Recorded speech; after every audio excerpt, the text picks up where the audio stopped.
हर माँ बाप अपने बच्चे के अच्छे भविष्य की चिंता करते हैं। लेकिन यदि हम प्रेजेंट सिनेरियो देखें, वर्तमान परिस्थितियां देखें, तो विगत 2 सालों से, चाहे वो महामारी को माध्यम बनाया हो, चाहे वो ऑनलाइन ऑफलाइन एजुकेशन को माध्यम बनाया हो, लेकिन हम पा रहे हैं कि बच्चों का भविष्य खतरे में। भाई खतरे में क्यों है? जैसा मेरा अनुभव कह रहा है, जैसा मेरा एनालिसिस बच्चों के लिए कह रहा है, आज स्थिति यह है कि 7th 8th में पढ़ने वाले बच्चे को ना केवल 7th 8th बल्कि 9th 10th में पढ़ने वाले बच्चे को ना तो अच्छे से हिंदी आती है, ना अच्छे से इंग्लिश आती है, और मैथ्स का तो सवाल ही छोड़िएगा। आप दूर दूर तक भी कोई ऐसा लगता है कि मैथ्स तो उनके लिए कोई एक राक्षस है, भूत है। तो ऐसी स्थिति में हम क्या यह सोचकर चल सकते हैं कि जो बेसिक एजुकेशन बच्चों की इतनी नाजुक मोड़ पर है कि जिनको अपना एक एप्लीकेशन लिखना नहीं आए, जिनको अपने जेब खर्च का हिसाब रखना नहीं आए, जिनको कोई मैथमेटिकल कैलकुलेशन नहीं आए, क्या वे हायर एजुकेशन प्राप्त कर सकते हैं? क्या वे आगे बढ़कर प्रोफेशनल क्वालिफिकेशन ले सकते हैं? और मैं आपको बात बताऊं कि जहां तक यूनिवर्सिटी एग्जामिनेशंस की है, चाहे ग्रेजुएशन आप किसी भी फैकल्टी से करें, आर्ट्स हो, साइंस हो, कॉमर्स हो, मैनेजमेंट हो, कंप्यूटर साइंस हो या एग्रीकल्चर हो, किसी से भी आप ग्रेजुएशन या पोस्ट ग्रेजुएशन कर रहे हैं, तो आप पेरेंट्स होने के नाते देखिएगा कि क्या बच्चों में वो काबिलियत है कि हम ये कह सके कि वो फर्स्ट ईयर का स्टूडेंट है या फाइनल ईयर का स्टूडेंट है। क्या वो काबिलियत है कि हम ये कह सके कि वो पोस्ट ग्रेजुएशन कर रहा है? ये एक प्रश्न चिन्ह है। प्रश्न चिन्ह ये है कि बच्चों का जो फ्यूचर है, बच्चे बच्चे ही होते हैं। आप कहें कि ये तो कॉलेज में पढ़ता है, ये तो प्रोफेशनल डिग्री ले रहा है, एमबीबीएस कर रहा है, एमएससी कर रहा है, सीए कर रहा है, सीएमए कर रहा है। भाई कुछ भी कर रहा हो, आफ्टर ऑल आपके लिए तो बच्चा ही है। तो बच्चों का भविष्य खतरे में। मैं आज जो आपको शेयर करने जा रहा हूं, मेरा टॉपिक है, मेरा आज का विषय है, बच्चों का भविष्य खतरे में, दोषी कौन? कौन है इसका दोषी? इस विषय पर हम चर्चा करने जा रहे हैं। मुझे उम्मीद है कि आप मेरे इस विषय को एक चर्चा ही समझे, अपने मन पर ना ले और अन्यथा भी ना जाए। क्यों? क्योंकि सीधा सीधा कारण जो सबसे बड़े दोषी का है वो माता पिता है। हर पेरेंट्स जो ये बात मेरी सुनेंगे, समझेंगे, तो एक बार उनके दिल को झटका लगेगा, दिमाग को झटका लगेगा। How is it possible? ये कैसे संभव है कि हम अपने बच्चे के ही दोषी है? हमेशा ध्यान रखिएगा, सेल्फ एनालिसिस सबसे बड़ा एनालिसिस होता है। आप अपना मूल्यांकन खुद कीजिए। बच्चा जब दूध की बोतल से दूध पी रहा था, जब कटोरी और चम्मच से दूध पीने का था, उसकी एज थी, और वो हठ कर रहा था कि मैं नहीं पीता, आपने उसका रास्ता निकाला। या तो आपने उसके लिए टीवी ऑन कर दिया जिसमें मॉडर्न डांस, मॉडर्न सॉन्ग्स हो, या आपने उसके लिए मोबाइल पर कुछ इस प्रकार की एपिसोड्स आपने प्ले किए, चाहे वो डांस के हो, चाहे वो हिंदी इंग्लिश पॉइंट्स के हो, चाहे और कोई कार्टून्स के हो, लेकिन आपने पाया कि वो उसमें मगन हो गया और दूध पी लिया। मुझे ये बताइए कि क्या उसको दूध पीते वक्त ऐसा एहसास हुआ कि वो दूध पी रहा है? ना, उसे तो ये है कि वो मोबाइल देख रहा है, उसका मन लग रहा है। आप बताइए कि दूध अपना असर कैसे करेगा? जब बच्चे की उम्र खिलौने से खेलने की हो रही होती है, आपने उसको मोबाइल हाथ में पकड़ा दिया, ये मुझे रोटी नहीं बनाने देता, ये मुझे काम नहीं करने देता, मैं ऑफिस जाऊंगी, इसको एक मोबाइल पकड़ा दो, ये शैतानी कर रहा है। जहां खिलौने काम करते हैं, आप टॉय ट्रेन लेकर आइए, आप उनके डमरू वाला खिलौना लेकर आइए, आप और कोई खिलौने उन्हें दीजिए, उनके साथ खेलिए। वैसे तो हम कहते हैं कि हमारे बच्चे को प्ले ग्रुप में एडमिशन दिलाना है, क्योंकि वहां पर खिलौने ही खिलौने हैं, खुद भी देख कर आते हैं पेरेंट्स, और बच्चों को भी दिखला कर आते हैं और बड़े खुश होते हैं, देखो वहां पर कितने सारे खिलौने मौजूद हैं।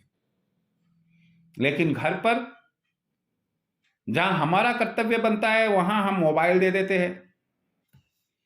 अगली बात हम जब शेयर कर रहे हैं वो ये है कि माँ सामान्यतः अपने दूध की जगह डेयरी का दूध या गाय अथवा बकरी का दूध, जो बच्चों के लिए सेहतमंद होता है, वहां हम डेयरी का दूध ले आते हैं और बच्चे को डेयरी का दूध पिलाते हैं। भाई क्यों?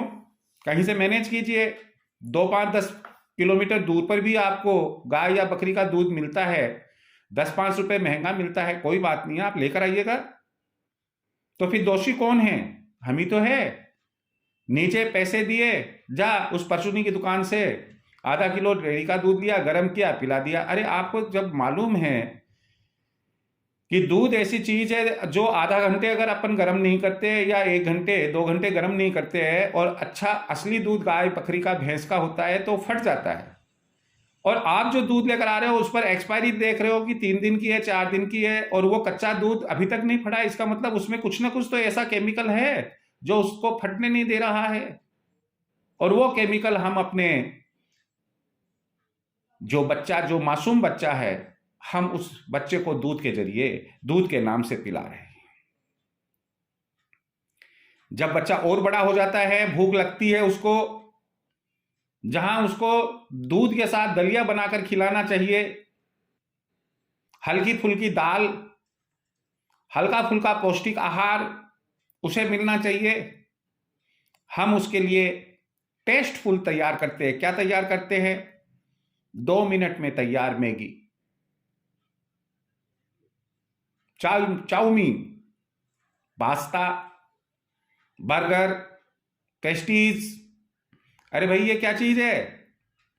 कभी आपने इनके गुण दोष देखे? यूट्यूब पर जाकर, गूगल पर जाकर देखे? अगर अपन को नहीं समझ में आता है तो पढ़े लिखे होंगे, आपके पास में भी कभी साइंस रही होगी, आपको भी ख्याल होगा, किसी बड़े बुड्ढे ने कहा होगा कि ये तमाम चीजें हमारे लीवर को इफेक्ट करती है, लीवर को खराब करती है, पेट को खराब करती है, जो स्मॉल इंटेस्टाइन है, लार्ज इंटेस्टाइन है, उनको खराब करती है, किडनी खराब करती है, और बावजूद हम छोटे से अबोध बच्चे का टेस्ट बना देते हैं।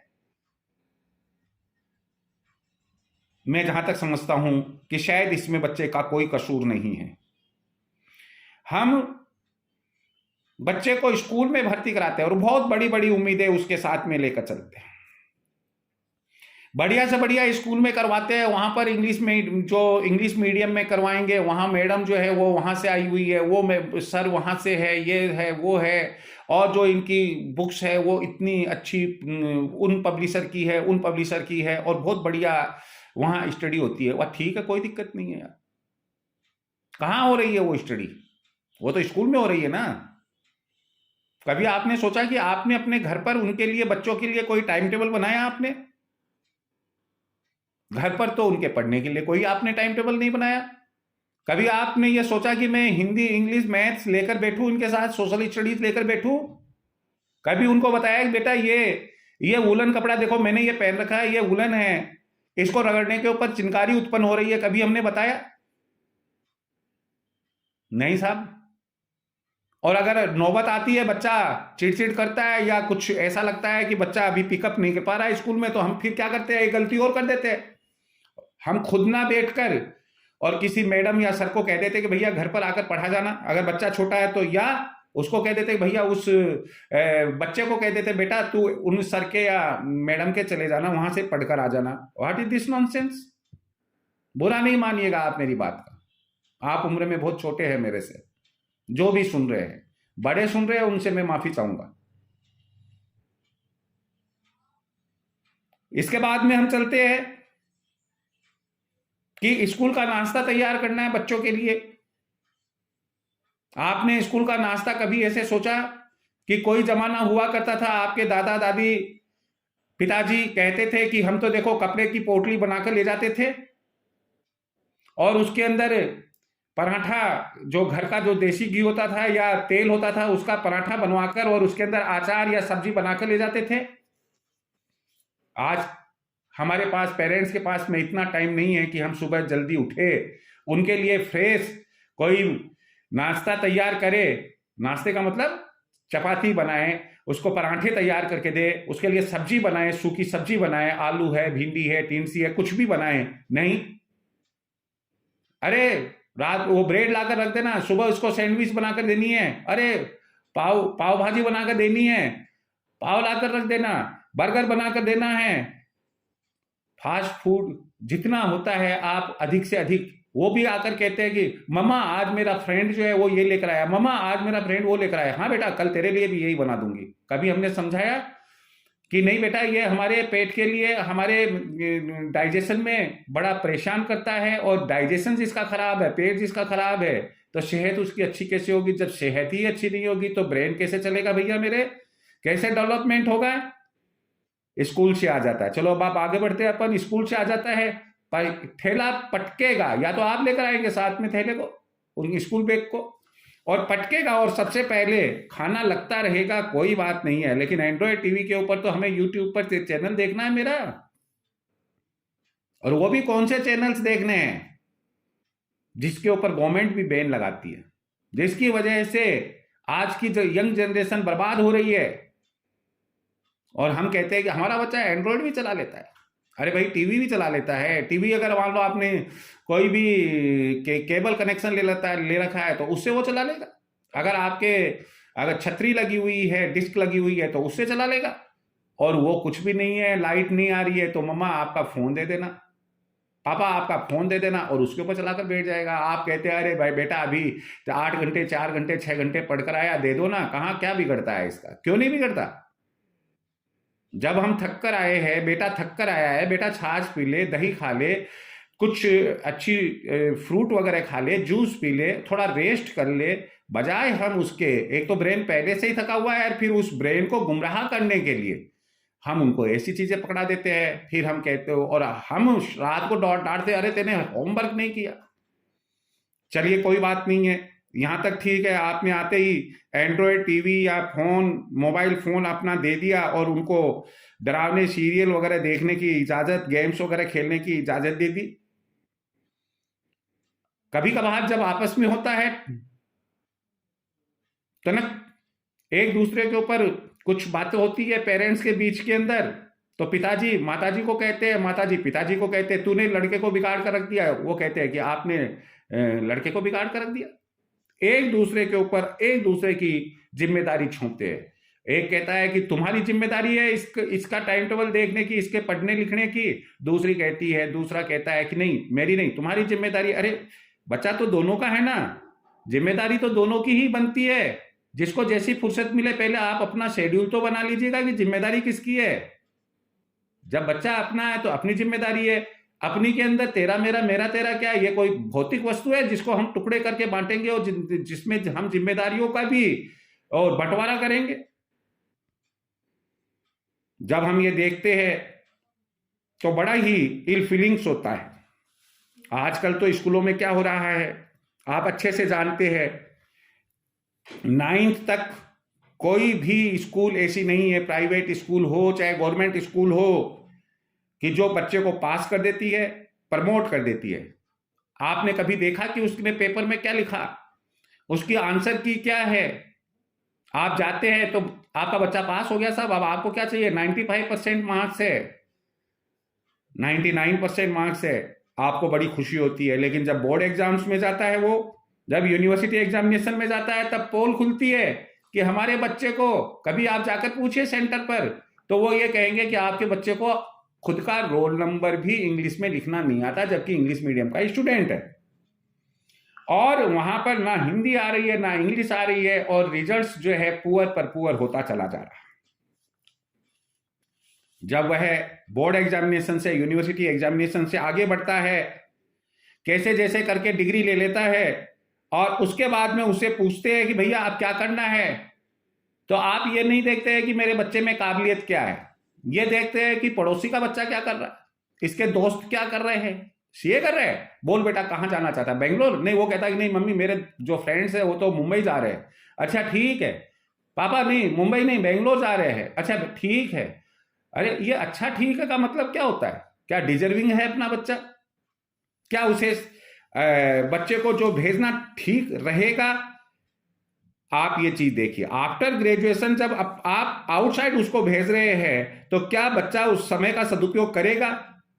कहीं ऐसा तो नहीं है कि वह अब आप जो 2 साल 3 साल उसको मिलेंगे, उसका समय का सदुपयोग ना करके दुरुपयोग करे। हमें यह भी देखना चाहिए कि अगर आपने ग्रेजुएशन पोस्ट ग्रेजुएशन के बाद में डिग्री, डिप्लोमा या प्रोफेशनल कोर्स के लिए भेजा है उसको, तो वहां जाकर कभी जैसे पुराने जो राजा महाराजा करते थे, भेष बदल कर जाते थे और खोज करते थे कि कौन दुखी है कौन सुखी है। तो आप देखिए, खोज कीजिए वहां पर, आपका लड़का है कि लड़की है, वह जिस पीजी में पेइंग गेस्ट के रूप में रह रहा है, वहां का डिसिप्लिन उसका क्या है, जिस कोचिंग में जा रहा है वहां का डिसिप्लिन क्या है, उसके यार दोस्त कैसे है, किस प्रकार से वह अपना पूरा का पूरा शेड्यूल पूरे दिन का बनाता है। परंतु ये सब कौन करेगा? ये तो आपको ही करना पड़ेगा। कई बार ऐसा भी होता है कि बच्चा तो बैठा हुआ होता है होटल में, पापा का फोन आ गया, बेटा क्या कर रहे हो? पापा मैं फ्रेंड के साथ में बैठा हुआ हूं, उसके घर पर हूं, पीजी में आप फोन मत करना क्योंकि मैं वहां नहीं हूं, दोस्त के साथ में हूं, और हम लोग 2 घंटे से 3 घंटे से 4 घंटे से लगातार पढ़ाई कर रहे हैं। आप कहते हो कि हाँ बेटा बहुत बढ़िया, मन लगा कर करना। वो कहता हाँ पापा। दोस्त कहता यार बड़ा अच्छा काम किया तुमने, यार सब मस्त रहना, तू तो आराम से अपन होटल को, ये जो एंजॉयमेंट है इसको क्यों खराब करे अपना। पेरेंट्स में आपस में जब बात चलती है कि अरे भाई बच्चों के साथ में हम क्या कर रहे हैं क्या नहीं कर रहे हैं, तो पेरेंट्स एक ही जवाब देते हैं। जो आजकल के पेरेंट्स है वो एक ही जवाब देते हैं। क्या कहते हैं? भाई ये देखिए ऐसा है, हम तो पैसे लगा सकते हैं, और पैसे लगाकर क्या आप अपने आप को मुक्त समझ रहे हो? अपनी जिम्मेदारी से आप मुक्त हो गए? नहीं, कभी भी आप मुक्त नहीं हो सकते हैं।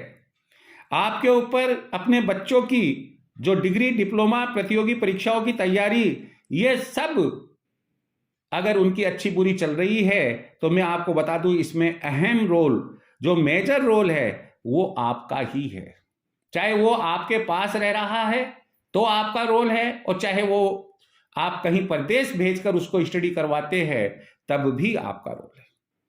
आप उन्हें समय पर जगाएं, आप उन्हें समय पर उठाएं, उनका मनोबल बढ़ाएं, अपनी आप उनसे अपनी मुश्किलें, अपनी तकलीफें पूछें। अगर बच्चा कोई गलत कदम उठा रहा है तो उसे गलत कदम नहीं उठाने दें। लड़की है तो मम्मी उसको कहे कि नहीं बेटा मैं तेरी फ्रेंड हूं, बोल क्या तकलीफ है। लड़का है, पिता कहे कि मैं तुम्हारा मित्र हूं, बोल बेटा कोई अच्छी बुरी बात हो तो मुझे बता। जरूरत पर ही आप उसे मोबाइल दे, मोबाइल टैबलेट दे। समय समय पर उनके मोबाइल और टैबलेट्स को चेक करें। आप उनको अपने खुद के जो सिक्योरिटी पासवर्ड्स वगैरह है वो ना लगाने दे, बल्कि उनसे पूछे कि तुम्हारे सिक्योरिटी पासवर्ड्स वगैरह क्या है। पढ़ाई के अलावा आप उन्हें मनोरंजन का भी पूरा अवसर दें। आप उनको आउटडोर इंडोर गेम्स खेलने का टाइम दें। रात में देर तक अगर वो जग रहे हैं तो आखिर ऐसा क्यों। अगर उनके कमरे की लाइट जल रही है तो आप पूछे बेटा ये लाइट क्यों जल रही है। अगर कमरे की लाइट नहीं जल रही लेकिन ऐसा लग रहा है कि मोबाइल की आवाज आ रही है तो आप पूछिए उनसे। और अगर नहीं मानते हैं तो ऐसे केस में आप उनका मोबाइल भी बाहर रखवा सकते हैं, या आप ये कह सकते बेटा कल से आप हमारे साथ ही उठेंगे बैठेंगे सोएंगे। आप कोई जरूरत नहीं है कि आप अलग कमरे में सोएं। अगर बच्चा पढ़ाई कर रहा है और वो कहता है मैं तो रात को 2 बजे, रात को 11 बजे बैठूंगा पढ़ने के लिए, अरे भगवान ने हमें पूरा दिन दिया है पढ़ने पढ़ाने के लिए, फिर रात को 11 बजे से लेकर रात को 4 बजे तक क्यों पढ़ेंगे। और आप बड़े फक्र से कहते हैं दूसरों को मेरा बेटा तो रात को जो है वो 11 बजे बैठता है, रात को 4 बजे तक पढ़ता है। अरे क्यों भाई, हम निशाचर है क्या? नहीं, गलत बात है, बहुत गलत बात है।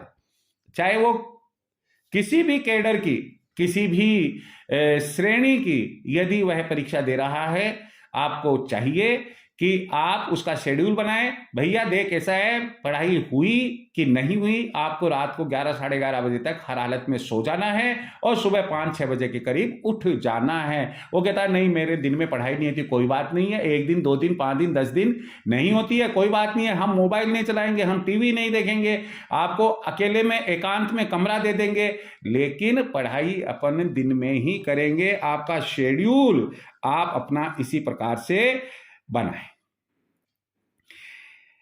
आप यदि बच्चा परीक्षा देने के लिए जा रहा है, छोटा है बड़ा है बहुत बड़ा है कितना ही है, लेकिन आप तो माँ बाप है ना, परीक्षा देने के लिए जा रहा है, समय पर आप उसे तैयार कीजिए और उसको मांगलिक दीजिए। मांगलिक का मतलब है कि उसे दही और गुड़ खिलाकर ही और उसको अपना खुद का आशीर्वाद देकर ही उसको परीक्षा देने के लिए भेजें और आप उसका मनोबल बढ़ाएं। आप परीक्षा के बाद में जब वह आता है तो आपकी जिम्मेदारी बनती है, आपका कर्तव्य बनता है कि आप उससे पूछें कि बेटा पेपर कैसा हुआ। किसी वजह से मान लो कि सब तरह से बच्चे ने तैयारी करी और किसी कारण से पेपर थोड़ा कमजोर हो गया, तो ऐसे में बजाय उसको हतोत्साहित करने के, बजाय उसको डांटने के, आप उसको कहे कोई बात नहीं है बेटा, मैदाने जंग में उतरता है सिपाही तो कभी हार और कभी जीत होती है, कोई दिक्कत नहीं है, तुमने अपनी तरफ से पूरी कोशिश की थी, लेकिन कोई कुछ पेपर ही ऐसा आया, कोई दिक्कत नहीं है, अगले पेपर की तैयारी करो। आप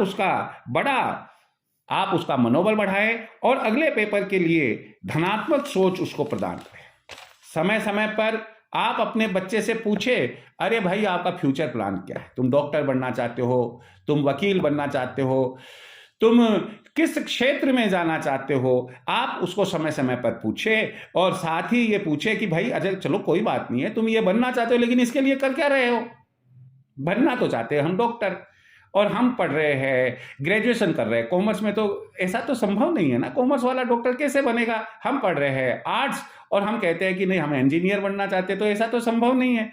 अगर हमें इंजीनियर बनना है तो शायद हो सकता है कि मेरे ख्याल से मैथमेटिक्स और या तो 12th के बाद में या बीएससी के बाद में उसको तैयारी अपनी करनी पड़ेगी, फिर मैथ्स पर ज्यादा फोकस करना पड़ेगा।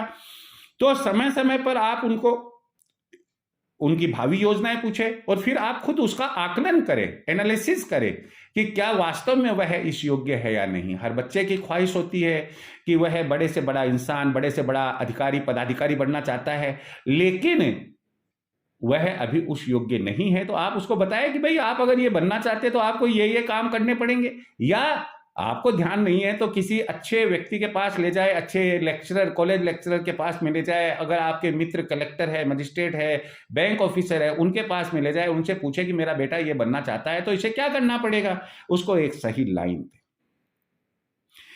उसको आर्थिक और मानसिक योग्यता के अनुसार ही सेवा क्षेत्र या व्यवसायिक क्षेत्र या व्यापारिक क्षेत्र का चुनाव करने का मौका दे। आप उसके मनोबल को कभी भी टूटना ना दे।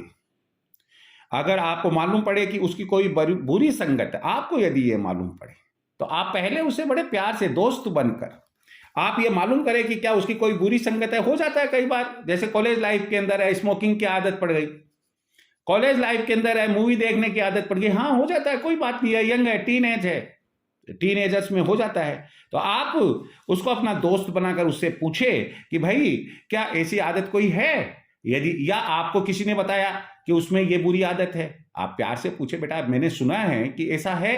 अगर हाँ तो आप उसे कहो नहीं बेटा कोई बात नहीं है, हमसे अब तक जो गलती हुई हो जाने दो, लेकिन अब अपने को ऐसा नहीं करना। क्यों कि बुरी बात तो बुरी बात होती है, हम क्यों ऐसा बुरा काम करें। तो आप उसे एक पॉजिटिविटी दे।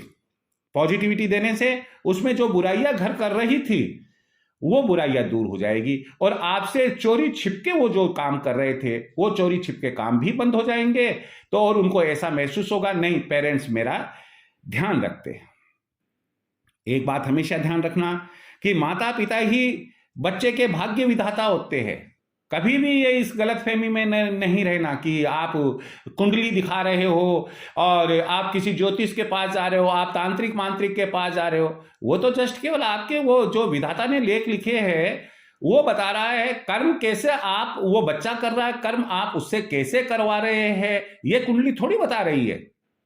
भाई बच्चे के कर्म कुंडली थोड़ी बता रही है। कुंडली से तो यह मालूम पड़ रहा है कि जिस समय बच्चे ने जन्म लिया था उस समय प्लेनेट्स यानी कि नक्षत्र कहां कहां और ग्रह कहां कहां थे। वो तो कुंडली तो केवल ये बता रही है, और उसके आधार पर एनालिसिस करके जो ज्योतिषविद है वो आपको जानकारी देता है भाई अगर ऐसे ऐसे नक्षत्र है तो बच्चे को तो ऐसा होना चाहिए। परंतु कर्म प्रधान व्यक्ति है, हमने कर्म ही ऐसे नहीं किए, बच्चे ने कर्म ही ऐसे नहीं किए, माता पिता ने उनको ऐसे संस्कार नहीं दिए, उनके कार्यों के ऊपर उनके कर्मों पर ध्यान नहीं दिया। तो मुझे बताओ कि भला जो है वो लेख कैसे पूरे होंगे। तो ये चीज है कर्मों से। मैं एक छोटी सी बात बताने जा रहा हूं, बहुत ही सारांश में सुनिएगा। एक पंडित जी और एक चोर दोनों दौड़ रहे थे, दौड़ते दौड़ते दोनों एक साथ ही गिरे।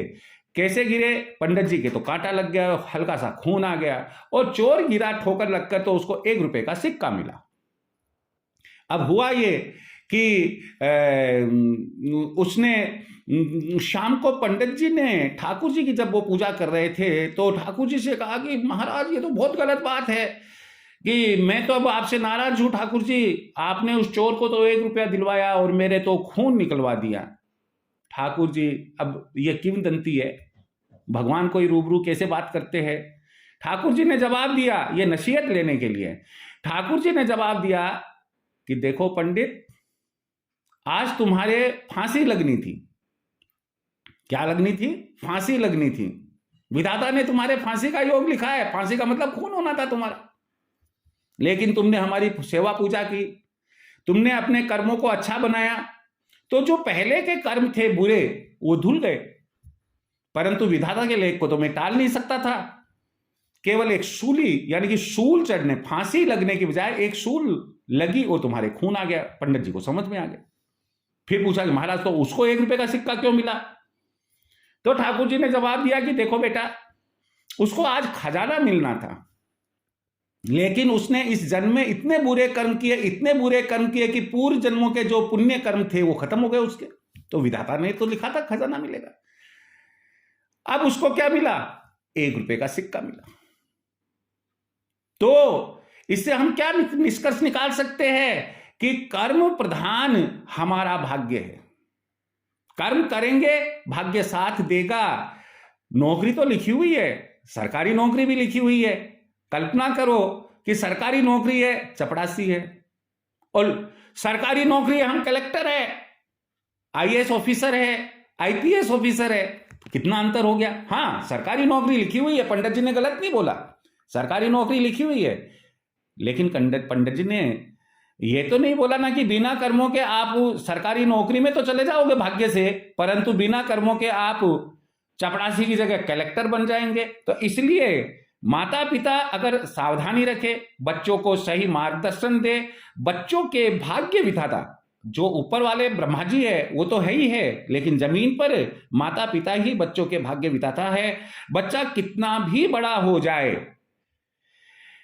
लेकिन भगवान तो माता पिता ही रहेंगे। आप कहते हैं कि मेरा बच्चा तो फॉरेन के अंदर, नासा के अंदर इंजीनियर है, अरे होगा, लेकिन अगर उसका नाम राम है तो आप राम जी नहीं बोलेंगे। आप तो जब वो घर आएगा तो अरे रामुड़िया, अरे राम क्या कर रहा है, इधर आओ मेरे पांव दबा।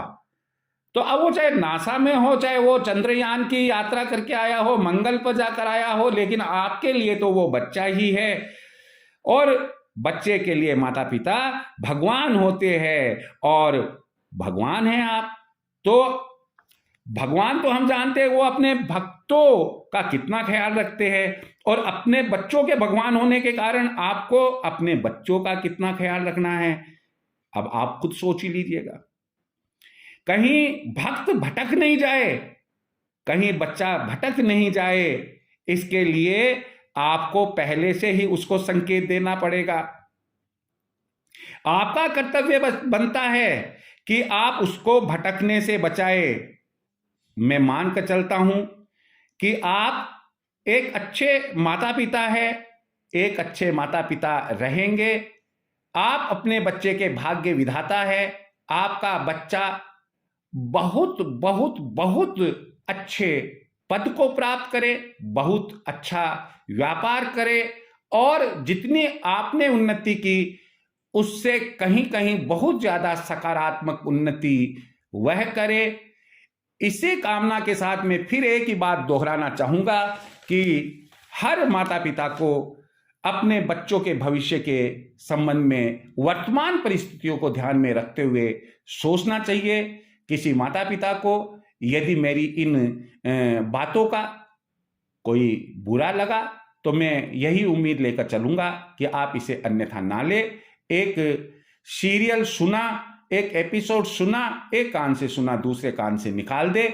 लेकिन यदि आपको मेरी कोई भी बात अच्छी लगी हो तो एक कान से सुनकर उसको अपने मन में ही बैठाए, और अपने बच्चों के संबंध में थोड़ा सा समय निकालकर सोचे कि कहीं मेरे इस एपिसोड में कही गई बातों में कोई सच्चाई तो छुपी हुई नहीं है। यदि कहीं पर भी थोड़ी सी सच्चाई छुपी हुई है तो आप अपने बच्चों के लिए वही रोल अदा करेंगे जो एक ईश्वर अपने भक्त के लिए करता है। इसी के साथ जय श्री कृष्ण।